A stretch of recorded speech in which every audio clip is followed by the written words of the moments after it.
ጤና ይስጥልኝ ተመልካቾቻችን እየተከታተላችሁ የምትገኙት የማህበረ ቅዱሳን ቴሌቪዥን ነው። የካቲት 2 በቀነኒሳ ሆቴል በተዋህዶ የሚል ግብረ ኃይል የኦርቶዶክሳውያንን ጥያቄ ለማስመለስ ተቋቁሟል። ከዛ ግብረ ኃይል አባላት ጋር ቆይታ ነው የምናደርገው። ከእንግዲህ ወዲያ መሳለቂያ እንዳንሆን ኑና የኢየሩሳሌምን ቅጥር እንስራ ነህምያ 2:17 ላይ ያለውን ኃይለ ቃል ነው።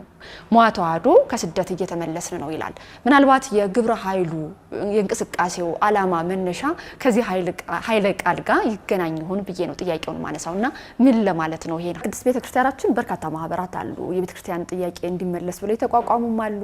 አስቀድሞ ደግሞ የተለያዩ አገልግሎቶቿ በተጠናከረ መንገድ እንዲሄዱ ቤተ ክህነቱን ከማገዝ አንፃር የተቋቋሙ ማህበራትም አሉ።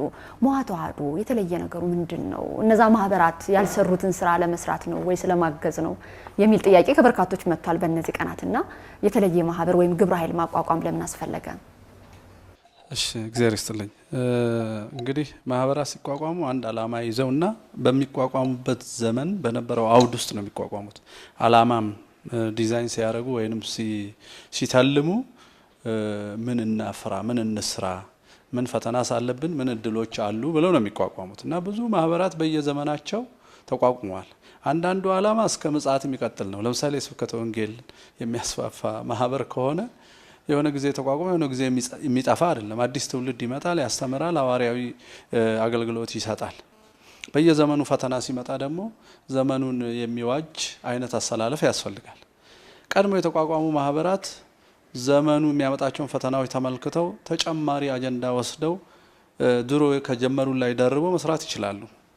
አንዳንድ ጊዜ ደግሞ ፈተናው ፈጣን ከመሆኑ ብዙ ከመሆኑ ውስብስብ ከመሆኑ እና ተተልሞ ማነው እኛ አውቀነው ሳይሆን ድንገት የሚፈጸምብን ከመሆኑ የተነሳ አዲስ ዘመኑን የዋጀ ስራዎች መስራት ያስፈልጋል። ለምሳሌ እስካሁን ያሉ አብዛኛውን ማህበራት ብንመለከት የተቸገረ መርዳት፣ ገዳማትን ማቋቋም እንደ ማህበረ ቅዱሳን ለምሳሌ ዘመናዊውን ተማሪ በተለያየ ትምህርት ደግሞ ከቤተክርስቲያን አስተምሮ እንዳይርቅ ለማድረግ ይሰራል ማህበረ ቅዱሳን። አሁን የመጣብን ምንድነው? በታሪካችን ያልተለመደ ማህበራት ከዚህ በፊት ያልተዘጋጁበት ሞክረውታል፣ እየሰሩ ነው፣ በተወሰነ ደረጃ ፍሬ አፍርተዋል። እዛ ላይ የመጨመር ነው ይሄኛው ከሌላው የሚለየው ቋሚ ዘለቄታዊ ነገሮችን ከሚሰሩት ማህበራት የሚለየው በምንድነው? በዚህ ዘመን የመጣብን ስርዓታዊና ርዕዮተ ዓለማዊ የሆነ ቤተክርስቲያንን የሚገፋ የሚያሳድዳት አሰራር ሀገር ውስጥ መጥቷል። ብዙ አመቱ ነው። ለምን ከዚህ በፊት እንዲህ አይነት ስብስብ አልኖረም ብንል የኢትዮጵያ ኦርቶዶክስ ተዋሕዶ ቤተክርስቲያን ታሪኳን ስናይ ጥምቀቱ የተጀመረው ከቤተ መንግስት ነው። መሪዎች ተጠምቀው ህዝባቸውን በትንቢት የክርስቶስ ልደት ሲጠብቁ የነበሩትን ሰዎች መጥተዋል እኮ የምትጠብቁ ሲባል እሺ ብሎ ተሰልፎ መጠመቅ ነው የምናውቀው። እንደ ሮማ ነገስታት ዘመን ከስር ወደ ላይ አምኖ ከቤተ መንግስትን ማሳመን ሳይሆን ቤተ መንግስት ተቀብሎ ማሳመን ነው። ስለዚህ የኢትዮጵያ ባህል ውስጥ ከራሱ ቤተ መንግስት ከራሱ የፖለቲካ ስርዓት ከአገር በቀል አደረጃጀቶች የራሳቸውን እምነት ሲያጠቁ ታይቶ አይታወቅም። ልምድ የለንም፣ ባህል የለንም። በዚህ የተነሳ እንደዚህ አይነት ማህበራት ብዙ አልተቋቋሙ። የውስጥ ፈተናዎችን ኑፋቄ መዋጋት፣ ፍልስፍናዎችን መልሶ በኦርቶዶክሳዊነት ማቃናት እንዲህ ነው እንጂ የምናስበው መዋቅራዊ ስርዓታዊና ርዕዮተ ዓለማዊ ነገር ሆነ ብለን አስበንበት አናውቅም። እና ይሄ ማህበር ከሌሎች የሚለየው ምንድነው? ሌሎች እየሰሩት ያሉት ነገር ላይ ስርዓታዊውን የሆነውን ፈተና ስራዬ ብሎ መስራትና ህዝቡ በዛ አንጻር እንዲሰለፍ ለማድረግ ለማንቃት፣ ለመጠየቅ ተጠያቂነት ያለባቸውን አካላት ለመጠየቅ የተቋቋመ በዚህ ምክንያት ይለያል ማለት ነው ከማህበራት። ጥያቄዎች 7 ጥያቄዎች በግብረ ኃይሉ እናስመልሳለን። እነዚህን ጥያቄዎች ተብሎ የተያዙ ጥያቄዎች አሉ። ወደ ጥያቄዎቹ ሄዳለሁ። ግን እነዚህን ጥያቄዎች ከየት ነው ያገኛችኋቸው? የውክልና ጥያቄ ላንሳ። ኦርቶዶክሳውያን እነዚህ ጥያቄዎች አሉባቸው የሚለውን ነገር እንዴት ነው የሰበሰባችሁት? ማን ነው የወከላችሁት ባሉ እኛ ኦርቶዶክሳውያን ውክልና አለን ብትሉት እንዴት ነው? ውክልና ፈቃድ የሚባሉ ነገሮች መምህር እንዳስቀመጠው ሆኖ ይህንን መልእክት የሞዓ ተዋህዶን እንቅስቃሴ የሚከታተሉ ሰዎች በእንዲህ አይነት የውስጥ አጥፊዎች እንዳይሳሳቱ ያስፈልጋል። ከዚህ በፊት በአገልግሎት ልምድ ያለን አንዳንድ ነገር አለ። አንድ ስራ ልንሰራ ስንል ማሰናከል የሚፈልጉና ለኦርቶዶክስ ጥላቻ ያላቸው ሰዎች የወከሏቸው በቤታችን ውስጥ አልፎ ያሉ ሰዎች ጋር መልእክት ይልካሉ። ፈቃድ አለው ይሄ ጉባኤ ይሏቸዋል። ስለዚህ የለም ያሰኛሉ ማለት ነው። የለም ያሰኛሉ። አሁን ለህዝቡ ለሚሰማ ሰው ለማስረዳት ነው። እኛ ቤተክርስቲያን የክርስቶስ አካል ናት፣ እኛ ደግሞ ብልቶች ነን። አሁን እኔ ራሴን አሳከከኝ እንበል እና እጄ ሄዶ እንዲህ አደረገ። ስብሰባ አይቀመጡም። አካሌ ስብሰባ ተቀምጦ እጅ ሂድና ያሳከከህን ቦታ ንካ አይልም። እንደሱ ነው ማሰብ ያለባቸው ምእመናን። አንድነታችንን ለመጠበቅ ግን እጅ እኮ የቱ ጋር እንዳሳከከው የሚያውቅበት አለ። ክርስቶሳዊ ትምህርት አለ፣ ቀኖና አለ። ስለዚህ ርኩሰትና ኃጢአት እስካልሆነ እያንዳንዱ ሰው ያውቃል ትክክል የሆነው ነው ያለው።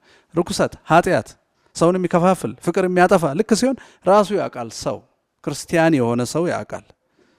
ስለዚህ ሌሎች አካላት ወደ ውስጥ ልከው ይህ ብልት አካሉን እንዳያገለግል ለመከልከል ሊጠቀምበት ይችላል። ተመልካቾቻችን ከሰባቱ ጥያቄዎች እንግዲህ የተመረጡትን ወደ ጥያቄ ከመውሰዴ በፊት እነዛ ጥያቄዎች ምንድናቸው የሚሉትን ተከታትለን እንመለስ። አስቸኳይ የመንግስትን ምላሽ የሚፈልጉ የኦርቶዶክሳውያን ጥያቄዎች።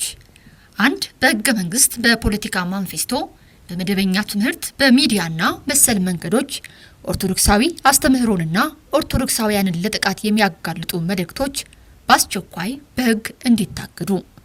2.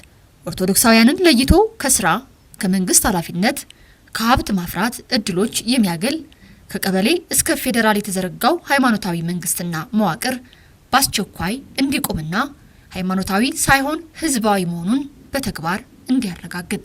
3. ኦርቶዶክሳዊት ቤተክርስቲያንን በቋንቋና በተለያዩ ዘውጎች ለመከፋፈል የሚደረገው ፖለቲካዊ ጥረት፣ በጥናትና በምርምር ስም የሚደረጉ የመከፋፈል ዘመቻዎችና ተግባራት እንዲታገዱ። 4. በኦርቶዶክሳውያን ላይ ያነጣጠሩ የአካል፣ የስነ ልቦና፣ የኢኮኖሚ፣ የማህበራዊ፣ የፖለቲካ የማፈናቀል ከሀገራዊ ተሳትፎ የማግለልና የፍጅት ጥቃቶች በአስቸኳይ እንዲቆሙ። እስካሁን የተፈጸመው ጥቃት በዝርዝር ተገልጾ አጥፊዎች ለህግ እንዲቀርቡና የተጎዱት እንዲካሱ። 6. በመላው ሀገሪቱ የተፈናቀሉ ኦርቶዶክሳውያን ወደ ቀደመ ቦታቸው እንዲመለሱ። 7. አዲስቷ ኢትዮጵያ በሚል ሽፋን ኦርቶዶክሳዊ አሻራዎችን የማጥፋት ፖለቲካዊ ሂደት በአስቸኳይ እንዲገታና በግልጽ ይቅርታ ተጠይቆ እርምት እንዲወሰድ። የካቲት 2 2014 ዓ.ም መዋ ተዋህዶ አዲስ አበባ ኢትዮጵያ።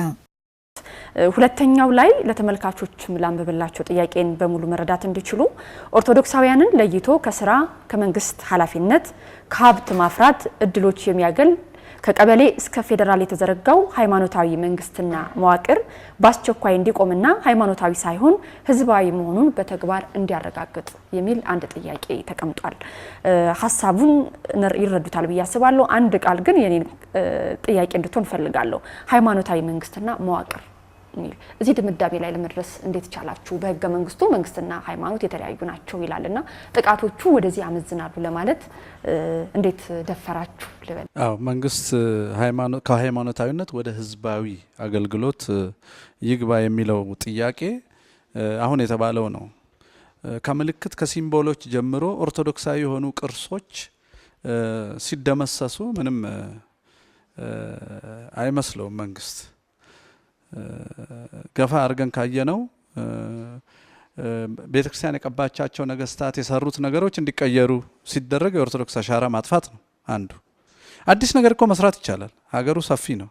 ታሪካችን አህዛብ የነበርንበት ጊዜ ካለም የአህዛብ ምልክታችን አለ። ክርስትናን ስንቀበል የነበረበት ጊዜም ክርስትናችን አለ። አሁን ደግሞ አዲስ ኮሚኒስቶቹ ሌኒንን አቆመ የለ ሌላውን ሳያጠፉ ማድረግ ይቻላል። ሌላ አዳዲስ ነገር ግን አሁን የመደለዝ ነገር በግልጽ ይታያል ማለት ነው ከምልክቱ ጀምሮና ህዝባዊ ይሁን ስንል ምን ማለት ነው? ለሁሉም እንደ እግዚአብሔር መጋቢ ማለት ለሁሉም እግዚአብሔር ለአጡም ለጻድቁም ፀሐይ ያወጣል፣ ዝናብ ያዘንባል። ሲነግዱ ቢያተርፉ ያተርፋሉ። በሃይማኖት አይደለም ትርፍ ሲዘሩ ይበቅልላቸዋል። መንግስት ጠባዩ እንደዛ መሆን ሲገባው በእምነት መስመር ይሰራል ነው። ለዚህ ደግሞ የሚኒስትሮቹን ፖዚሽኖች መመልከት እንችላለን። እኛ 50% ከሆነ እዚህ ሀገር ኦርቶዶክስ አያስብም፣ ማስተዳደር አይችልም። ለምንድን ነው ሚኒስትሪ ውስጥ እኮ 3-4 እኛ የምንቆጥረው እንግዲህ ኮሚኒስት የሆነውን ሁሉ ነው ወጥቶ እኔ ሌላ ሃይማኖት ተቀብያለሁ እስካላለ ድረስ ድሮ መጣማቁን ያሰብነውን ሰው 1-2 ብለን ስንቆጥረው 10 አይሞላም ከ50 ምናምን ወይ 13-14 ይሆናል። አዲስ አበባ 75% ሆነን አሁን ከምርጫው በፊት ያለው ራሱ ኦልሬዲ ከምርጫ በፊትም ትዊስት ተደርጎ ኦርቶዶክስ ማጽዳት እንደተጀመረ የሚታወቀው 97% አካባቢ ነን ኦርቶዶክስ ነው እዚህ ከተማ ውስጥ ከቀበሌ እስከ ከንቲባ ስልጣን የሚይዘው። ስለዚህ አንዳች ኦርቶዶክስን ከስልጣን የማግለል ዲዛይን እንደሆነ እኛ ተጽፎ ባናየው በተግባር ግን የተጻፈ ነገር መኖሩ ስላለ አይ ከዚህ ውጡና እኛም ዜጎች ነን እንደ ሰው አስተዳድሩን የማለት ነው ጥያቄው። እንደ ሰው ሃይማኖታዊ ከሆነ ደግሞ እንግዲህ ይሄ ሌላ ይሆናል ማለት ነው።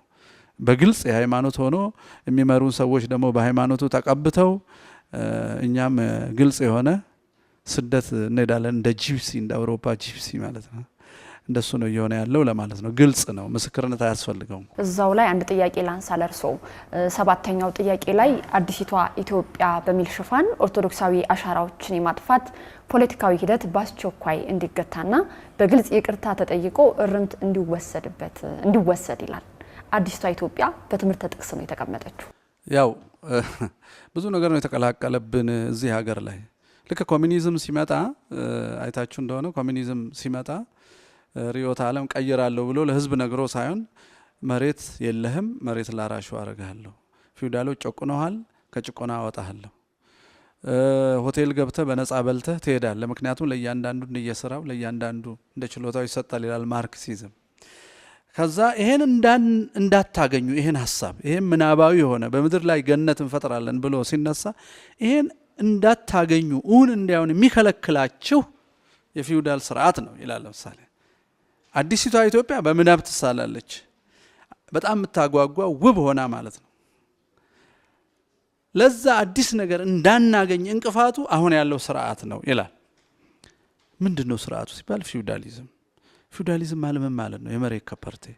ማን ነው የፈቀደው? ኦርቶዶክስ የምትባል ሲሶ መሬት ስላላት ቀብታ ንጉሱን ህጋዊ አድርጋ ተሰሚነት የሚቃወመን አውግዛ እንዲህ አድርጋ ነው የምታስጨቁናችሁ ብሎ ነው ጥቃት የጀመረው ያኛው ማለት ነው ማርክሲዝም። ይሄ ማርክሲዝም በመደብ ነው የሚያምነው፣ ተጨቋኝ ጨቋኝ እያለ ነው የሚያምነው። ገነቱ አልመጣ አለ። 5 ዓመት እንደሄዱ ገነቱ ያለምንም ደም ብለው የጀመሩት ወደ ደም ሲቀየርባቸው ነፃ አውጪ ሆኑ፣ የዘር ነፃ አውጪ ሆኑ። ዘራቸው ነፃ አውጪ ይሄ ለማን ነው? ዘር እንግዲህ ካለ ዘር ቋንቋው ትክክል አይደለም ብቻ ብሔረሰብ ልበለው ነፃ አውጪ ሆነ ወደ ሰፈራቸው ሲሄዱ ያ የሰፈራቸው ሰው ራሱ ኦርቶዶክስ ነው። ሲኖዶስ መሀል ላይ አለ። ያ የሰፈራቸው ሰው በክርስቶስ ዙሪያ የተሰበሰበ ነው። ነፃ እናውጣ ሲሉት ከምን ከጭቆና። ማን ነው የጨቆነ? አሁን መደብ ቀረ። መደቡ ምክንያቱም ገነቱ አልመጣም። ሲያስቡት በቃ እኛ ልዩ ነን አሉ። ወደ ዘር አወረዱት እንደ ሂትለር። የኛ ሰፈር ሰው ልዩ ነው፣ ከፍ ያለ ክብር ይገባዋል። እከሌ የሚባል ዘር ጨቁናል። ድሮ ሃይማኖትና ስርዓት አይደለ? አሁን ወደ ዘር ይቀየራል፣ ሃይማኖትና ዘር ይሆናል። እንደዛ እንዲባልላቸው ሃይማኖቱን ደግሞ ለሰፈር መስጠት ግዴታ ነው። እንደዛ ከሆነ አዲስቷ ኢትዮጵያ የምታጠፋቸው እምነቶች አሉ። የምታጠፋቸው ለእምነቱ የሚቆረቆሩ የመሰሉ በሙሉ ሰዎቹ ራሳቸው ይጠፋሉ፣ ተፈርጀው ማለት ነው።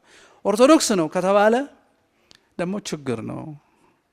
ስለዚህ አዲስቷ ኢትዮጵያ ኦርቶዶክስ የሌለባት እንደሆነች እንገነዘባለን ማለት ነው። አዲስቷ ኢትዮጵያ በትምህርተ ጥቅስ ኦርቶዶክስ የሌላት አዲስ የበለጸገች በቁስ የበለጸገች ግን ኦርቶዶክስ ሊኖርባት የማይገባ ሌሎች ሃይማኖቶች የሚያበለጽጉ ሃይማኖቶች ተብለው በማኒፌስቶ የሚገለጡት ብቻ የሚመሩባት ሀገር ነች ማለት ነው። ስለዚህ የኛ ጥያቄ ምንድነው?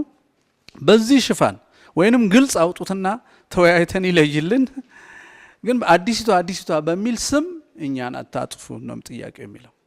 አዲሲቷ የሚለው ቃል ኮኖቴሽኑ ኦርቶዶክስ የሌለባት አገር ማለት ነው። በተግባር ስናየው ከጉራ ፈርዳ ጀምሮ እስከ ምናምን ያለው ኮሚኒስቱ እስከ ማይካድራ ብትሄዱ የኦርቶዶክስ መጠረግ ሰው በዘር ስር ሊሸፍነው ይፈልጋል። ጠራጊው ራሱ ኦርቶዶክስ ከሆነ ሰው አይገልም፣ ሌላ ሰው ልኮት ነው።